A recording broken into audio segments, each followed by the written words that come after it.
Hello అండి, అందరికీ నమస్కారం. అయితే మనం తిరుమల వెంకటేశ్వర స్వామి వారి హరికొలు గురించి చెప్పుకుంటున్నాం కదండి. ఈరోజు టాపిక్ వచ్చి విమాన కైంకర్య పరులు. అయితే 839 సంవత్సరంలో పల్లవరాజు అయిన విజయదంతి విక్రమవర్మ ఈ ఆనందనిలయ విమానానికి స్వర్ణ కవచం సమర్పించుకున్నాడు. పిదప 1262 సంవత్సరంలో జాతవర్మ సుందర పాండ్యదేవుడు కూడా స్వర్ణ కవచాన్ని సమర్పించాడు. మరియు 1359 సంవత్సరంలో జూలై 6వ తేదీన సాలువ మంగిదేవ మహారాజు ఆనందనిలయ విమానంపై ఉన్న పాత కలశాన్ని తీసివేసి కొత్త బంగారు కలశాన్ని ప్రతిష్ఠించాడు. తరువాత 1417 సంవత్సరంలో విజయనగర సామ్రాజ్యం ఆమత్యడుగు చంద్రగిరి మల్లన్న తిరుమల శ్రీవారి ఆలయంలో ఎన్నో మండప నిర్మాణాలు చేపట్టినాడు. తర్వాత 1417 ఆగస్టు 25 నాటికి బంగారు వాకిలి ముందు ఉన్న మహామణి మండపాన్ని అంటే గంటా మండపాన్ని నిర్మించాడు. అటు తర్వాత సాహితీ సమరంగాన సార్వభౌముడు విజయనగర సామ్రాజ్యాధినేత అయిన శ్రీకృష్ణ దేవరాయలు సర్వజగత్సర్వభౌముడైన సప్తగిరిసునకు ఎన్నో సేవలను ఉత్సవాలను నిర్వహించినాడు. ఎన్నో ఆభరణాలను బంగారు పాత్రను సమర్పించుకున్నాడు. శ్రీ వెంకటేశ్వర స్వామివారి దివ్యమూల విరాన్మూర్తితో పాటు ఉత్సవమూర్తి అయిన శ్రీదేవి భూదేవి సమేతుడైన శ్రీ మలయప్ప స్వామివారికి అనేక నగలు నాణ్యాలు సమర్పించుకున్నాడు. ఈ విజయనగర చక్రవర్తి 1513 నుండి 1521 వరకు 7 సార్లు తిరుమల క్షేత్రాన్ని సందర్శించి శ్రీ వెంకట ప్రభువులను అర్చించి ఆరాధించినాడు. అయితే 1517 జనవరి 2న 5వసారి తిరుమల యాత్రకు వచ్చిన సందర్భంలో ఆలయం ప్రాంగణంలో శ్రీవారికి అభిముఖంగా తన దేవేరులు తిరుమల దేవి చిన్నాదేవులతో కూడా తమ నిలువెత్తు విగ్రహాల్ని నమస్కార భంగిమలో అతి నీరాడంబర భక్తుల వేషంలో ప్రతిష్ఠించుకున్నాడు.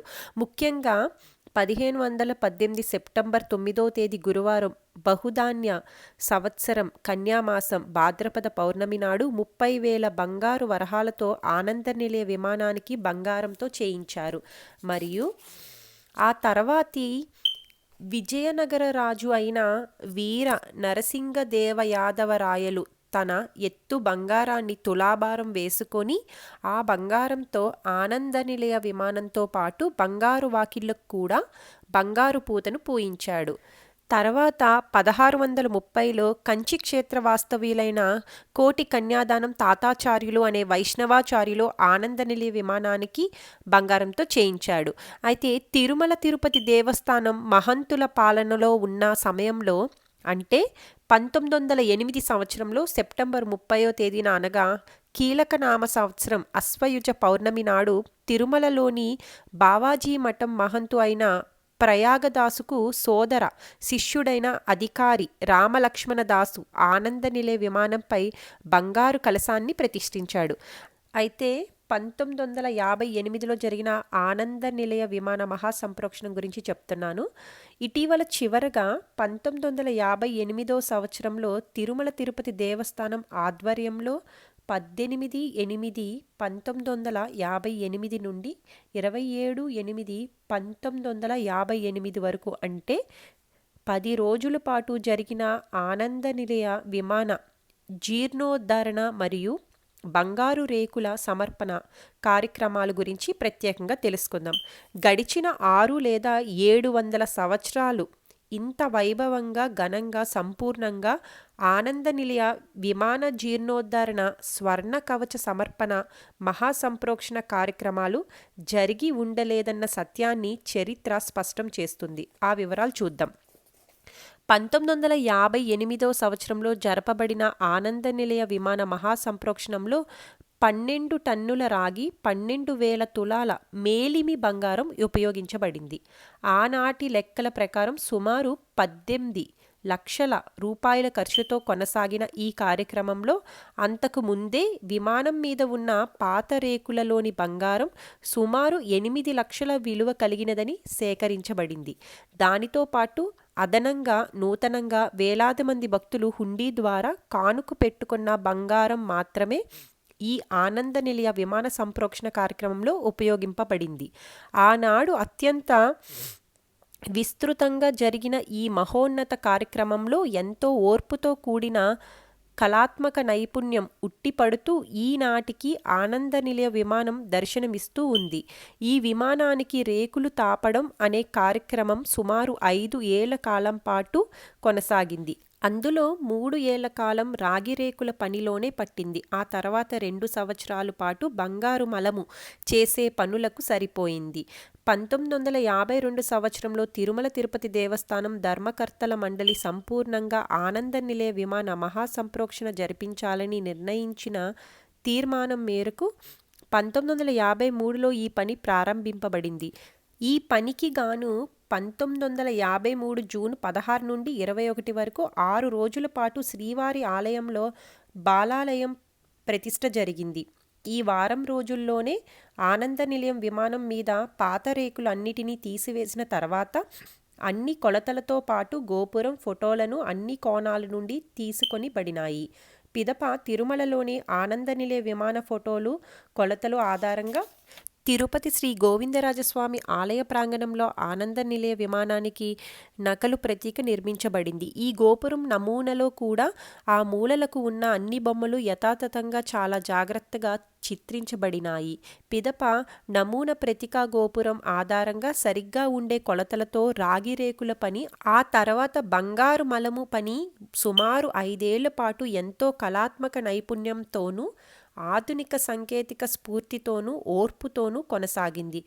అన్ని హంగులతో మెరుగులు దిద్దుకొని ప్రకాశిస్తూ సిద్ధమైన బంగారు కవచాలను తిరుమల ఆనంద నిలయ విమానం పైనే బిగించే కార్యక్రమం కోసం 1957వ సంవత్సరంలో అక్టోబర్ 25వ తేదీ నుంచి నవంబర్ 1వ తేదీ వరకు వారం రోజుల పాటు మరోసారి బాలాలయం ప్రతిష్ఠ జరిగి నిర్వహింపబడింది. ఇందుకు గాను విమాన ప్రదక్షిణంలోని కళ్యాణ మండపం అంటే ప్రస్తుత చిల్లర నాణేల పరకామణి జరిగే మండపంలో మేడికర్ర దానితో తయారు చేయబడిన సుమారు 5 అడుగుల ఎత్తుగల శ్రీ వెంకటేశ్వర స్వామివారి మూల విరాన్మూర్తి నకలు విగ్రహం తయారు చేయబడి ప్రతిష్ఠింపబడింది. ముందుగా ఆనంద నిలయంలో శ్రీ వెంకటేశ్వర స్వామివారి మూలమూర్తిలోని కలంసాలను ఒక బంగారు కలశంలోనికి కళాకర్షణ చేసిన తర్వాత ఆ కలశంలోని కలలను బాలాలయంలో ప్రతిష్ఠింపబడిన మేడి చెక్క విగ్రహంలోనికి మళ్ళీ కళాకర్షణ చేయబడింది. ఈ బాలాలయ ప్రతిష్ఠ కళాకర్షణ కార్యక్రమాలన్నీ వైఖాన సాగమ శాస్త్రోక్తంగా జరపబడినాయి. అయితే 1957 నవంబర్ 1 నుండి 1958 ఆగస్టు 27 వరకు ఈ మధ్యకాలంలో శ్రీవారి ఆలయంలో వలనే ఈ బాలాలయంలో అన్ని విధాల దర్శన పూజా నివేదనలన్నీ కొనసాగింపబడుతున్నాయి.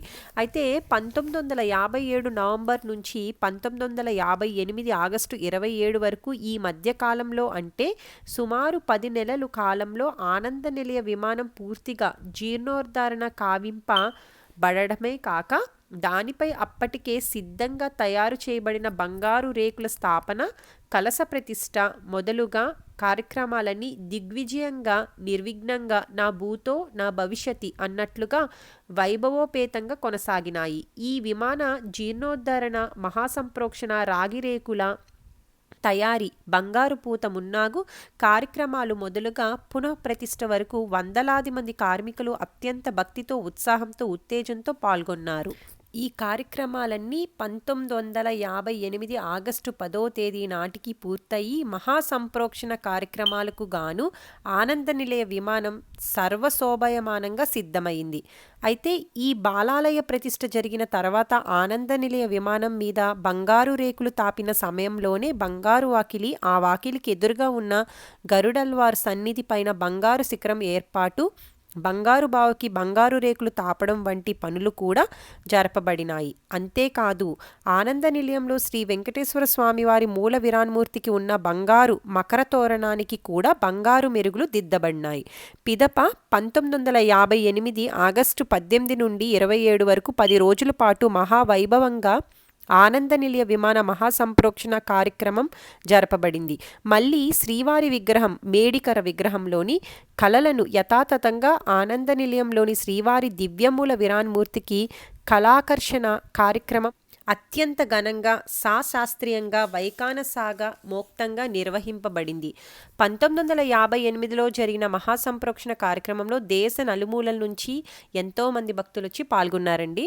అలాగే 1957-58 సంవత్సరాల్లో అద్భుతవహంగా జరిగిన తిరుమల ఆనందనిలయ విమాన మహాసంప్రోక్షణ కార్యక్రమంలో అంచెలంచెలుగా ఎందరెందరో ప్రముఖులు పాలు పంచుకున్నారు.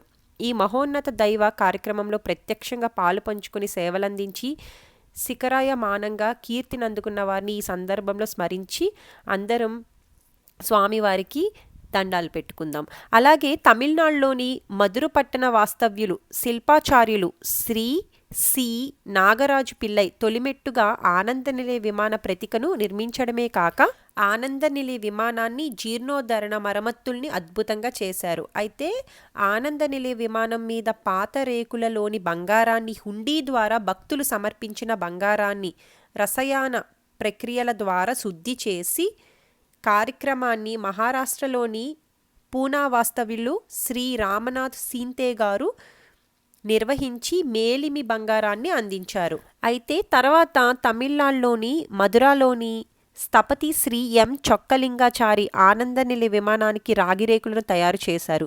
వీరు సిద్ధం చేసిన రాగి తొడుగులకు తమిళనాడులోని తిరుచిరపల్లి రాజా ఇండస్ట్రియల్స్ అధినేత శ్రీ ఆర్ రాజగోపాలస్వామి రాజు బంగారు మెరుగులు దిద్దారు. ఇలా తిరుమలేశుడు ఎందరో భక్తుల చేత ఎన్నెన్నో పనులు చేయించుకుంటూ తాను ఆనందిస్తూ భక్తుల్ని ఆనందింపచేస్తూ ఉన్న ఆనందనిలయుడికి ఒక్కసారి జేజేలు పలుకుదాం. భక్తప్రియ గోవింద గోవింద, ఆనంద నిలయవాస గోవింద గోవింద. అదండి స్వామివారి గురించి చెప్పాను కదా. మళ్ళీ రేపటి టాపిక్తో మీ ముందుకు వస్తాను. అంతవరకు సెలవు. ఓం నమో వెంకటేశాయ.